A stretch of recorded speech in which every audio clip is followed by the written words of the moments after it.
Welcome back. In our last explainer, we looked at just how powerful mobile evidence can be. But here's the thing. Even the most amazing analysis is completely useless if the evidence gets messed up at the scene. So today, we're zeroing in on that incredibly critical window of time, the first 5 minutes of mobile forensics. Okay, let's put you right in the middle of it. You're at a scene, you've just taken possession of a phone that could crack your case wide open. The clock is ticking. What do you do first? Seriously, what is your absolute first move? Your answer to that question can literally make or break the entire digital investigation. And there's no room for error here, because any misstep in these first few moments can be, well, irreversible. You could accidentally wipe fingerprints from the case, sure. But even worse, you could permanently destroy the digital data you came for. Everything that comes next, the acquisition, the analysis, the report, it all hinges on getting this part right. And that brings us to the single most important rule that has to guide every single thing you do on scene. We call it the preservation priority. So what do we actually mean by preservation? Well, let's look at the formal definition from NIST. That's the U.S. National Institute of Standards and Technology. They kind of set the gold standard. They define it as the process of securely maintaining custody of property without altering or changing the contents of data. That last part is everything. So let me be crystal clear about this.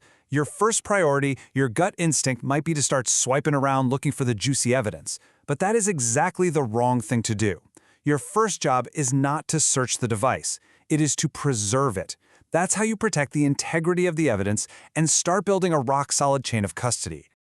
Okay, so we have our guiding principle. Preserve, preserve, preserve. So what does that look like in practice? What's the very first thing you do? Step 1. You photograph and document absolutely everything. Before you even think about picking it up, your camera becomes your most important forensic tool. You need to photograph that device exactly as you found it. I'm talking front, back, and this is huge, whatever is on the screen right now. Get clear shots of any notifications, the time, any open apps, and don't forget to snap photos of any connected cables, the case it's in, or any obvious damage. You're creating a perfect, pristine snapshot of that device's state at the exact moment of seizure. Now, right along with those photos, your written notes are just as crucial. You need to document the device's status. Is it on or off? Is that screen locked or unlocked? What's the battery level look like? Note the exact date and time on the screen, and squint at those little icons. Do you see Wi-Fi, cellular data, Bluetooth? These little details might seem minor now, but they can become incredibly important later on. All right, now we get to what is, without a doubt, one of the most stressful and difficult decisions you're going to have to make on scene. It's a classic forensic headache, the power dilemma. So here's the scenario. You find a phone, it's on. What do? Do you leave it on, or do you kill the power immediately? Now here's the tricky part.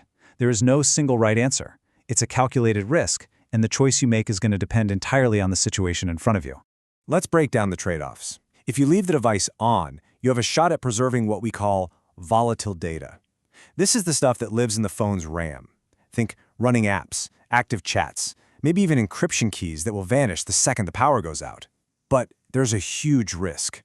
A live device could be wiped remotely. New data could come in and overwrite what you need, or it could just lock itself.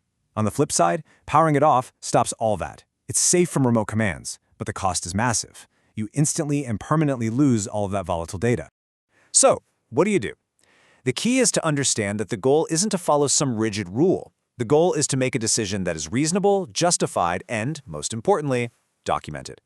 If that phone is unlocked and you can see a crucial text message on screen, leaving it on is probably the right call. But if you have reason to believe a remote wipe is coming, powering it off might be the safer bet.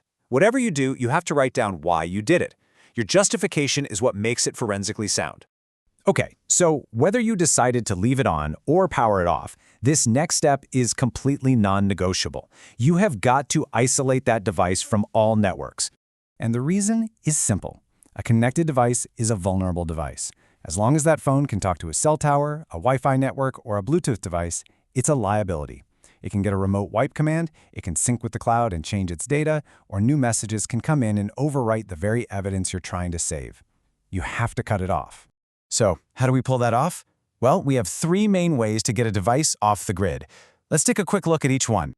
Let's break down these options. First up, airplane mode. It's quick, it's easy, and it shuts down the radios from the software. Perfect if the device is already unlocked. The big problem? You have to touch the screen, which, yes, technically alters the device's state. Then there's the Faraday bag.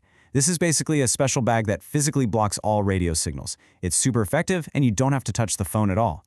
The catch is, you need to have one with you, and you can't see or do anything with the phone while it's in the bag. Finally, you can just remove the SIM card. Simple, right? It cuts off the cellular network connection, but it does absolutely nothing about Wi-Fi or Bluetooth. So again, you have to weigh your options based on the situation. This all leads us to our final step, which is really the thread that ties everything else together, preserving the chain of custody by documenting every single thing you do. Think of the chain of custody as the evidence's official biography. Your notes need to create an unbroken record that answers some very specific questions. Who had the device? When exactly did they have it? What precisely did they do to it? Photograph it, put it in airplane mode, etc.? Where was it found and where is it being stored? And, like we said before, the all-important question, why was each decision made? No, why do we obsess over this so much? It's simple. A strong, detailed, unbroken chain of custody is what makes your evidence defensible. It's how you can stand up in a courtroom and prove, beyond a doubt, that the data you're presenting is from the exact same device you seized and that it hasn't been tampered with at any point. Okay, theory is great, but let's see how this all comes together in a real-world situation. We'll walk through a quick, practical scenario. So, picture a fraud case. At 3:30 in the afternoon, investigators seize a suspect's phone. It's unlocked, and there's a notification from a banking app on the screen. Boom, that's potential volatile evidence. 1 minute later at 3:31, the investigator photographs everything: the screen, the notification, the phone itself. At 3:32, they note the battery is at 75% and both Wi-Fi and 4G are active. Then comes the big decision. At 3:33, because the device is unlocked and showing that important notification, they choose to enable airplane mode, prioritizing that volatile data. Finally, at 3:34, every single one of those actions is documented. The phone goes into a tamper-evident bag, and the label is signed. Done. See, every single one of those steps, done carefully and in the right order, was designed for one purpose: to preserve the best possible evidence for the forensic lab. That investigator has just built a perfect, forensically sound foundation for the rest of their case. So let's quickly recap the big takeaways here. Before you even think about plugging that phone into a computer, you have to remember these rules. 1. Preserve first. Your #1 job is to stop things from changing. 2. Document everything. Those photos and notes are just as important as the data on the phone. 3. Justify your decisions.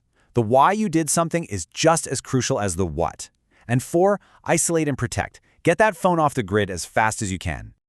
If you followed these steps, you know the integrity of your evidence is solid. It's been seized correctly, documented perfectly, and protected from change. But of course, this just brings us to the next massive hurdle. Now that you've preserved the evidence, how in the world do you actually get it out? We'll tackle that question and dive into the world of data acquisition in our next explainer.